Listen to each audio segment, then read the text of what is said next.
প্রতিমার গায়ে আঠা মাখিয়ে তার সঙ্গে জুড়ে দেওয়া হচ্ছে মুগ ডাল। শিল্পীর নিপুণ ছোঁয়ায় রঙিন হয়ে উঠছে দেবী দুর্গা। দেখে মনে হচ্ছে যেন সোনায় মোড়ানো। মুগ ডালের তৈরি দুর্গাদেবী পূজিত হচ্ছে নাটোর শহরের উত্তর আলাইপুরের নতুন পাড়ার নীরব সংঘ মণ্ডপে। আয়োজকরা জানান, কৃষিপ্রধান নাটোরের ঐতিহ্য ফুটিয়ে তুলতে করা হয়েছে ভিন্ন আয়োজন। প্রতিমা তৈরিতে ৭০ কেজি মুগ ডালের ব্যবহার করা হয়েছে।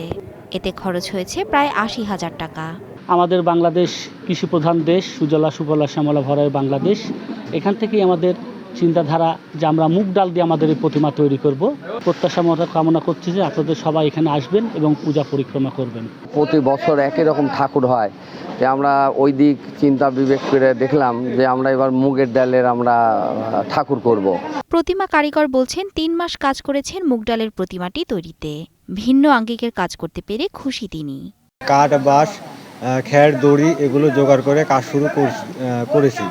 তো আমরা ডাল লাগানোর কাজ শুরু করেছি বিগত 7 দিন ধরে। তো এই ডাল লাগাতে হলে এখন আমাদের আঠা ব্যবহার করতে হচ্ছে। তারপরে কখনো 1 মুঠ ডাল লাগানো হচ্ছে, কখনো 1 পিস ডাল লাগানো হচ্ছে। এদিকে মুগ ডালের তৈরি দেবী দুর্গার প্রতিমা দেখতে ভিড় করছেন ভক্ত ও দর্শনার্থীরা। তারা বলছেন, প্রতিমা তৈরিতে মুগ ডালেরও যে ব্যবহার করা যায় তা কল্পনাতীত। এরকম ধরনের ঠাকুর আমি কোনোখানে দেখিনি। এইসব ঠাকুর ইন্ডিয়ার দেখা যায়, প্রচুর লোক দেখতে আসবি। বাংলাদেশে উৎপাদিত মুগের ডাল, সেই মুগের ডাল দিয়ে এই প্রতিমা তৈরি হয়েছে।